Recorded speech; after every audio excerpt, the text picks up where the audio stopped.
everybody, we are going to look at a case study now. So think about adult patients and how adults are very different, even developmentally, emotionally. People are at different stages in their life, even though they may be at similar ages. So let's look at this case study. These two women have both been diagnosed with cervical cancer. So this first individual, Miss McLean here, she's 34, and let's read about her. She has a family history for cervical cancer. Her maternal aunt and her older sister have both died from cervical cancer. Miss McLean has recently become engaged and has plans to be married within the next 6 months.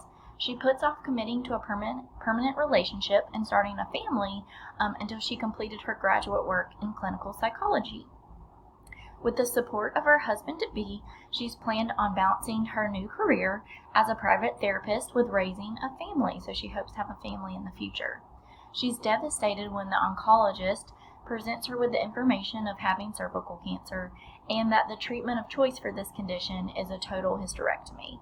And for those of you that aren't familiar with what a hysterectomy is it's a surgical procedure that they remove all of the female reproductive organs. So, how do you think Miss McLean is going to react to this news? It already tells us she's pretty devastated, right? Do you think she's going to be open to the idea of having a hysterectomy?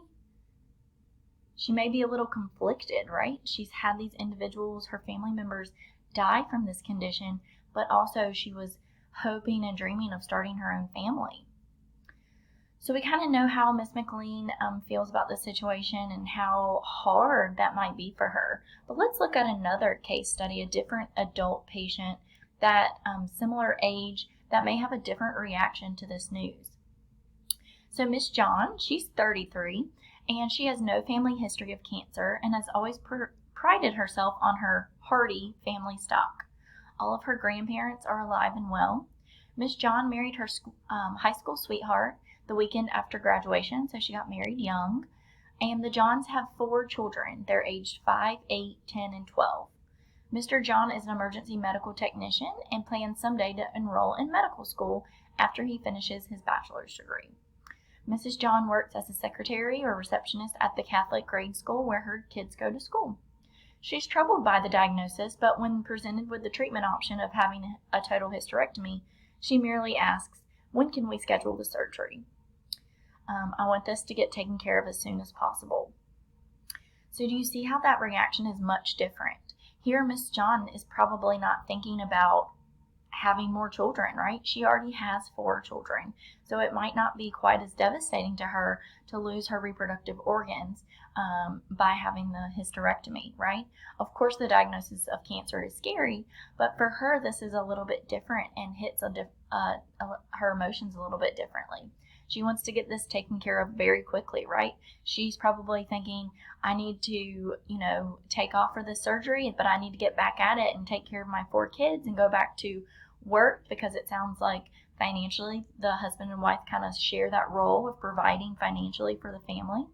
So their reactions are very different, right? Even though they're both women, both at very similar ages, developmentally, emotionally, and all of these factors really influence our adult patients. So just because they're adults doesn't mean that they're going to respond in the same way for different diagnoses and different clinical problems. So it's important to keep that in mind as we work with our adult population, that we're all individuals, we're all going through different things, and we need to take each patient one by one and meet and address their needs.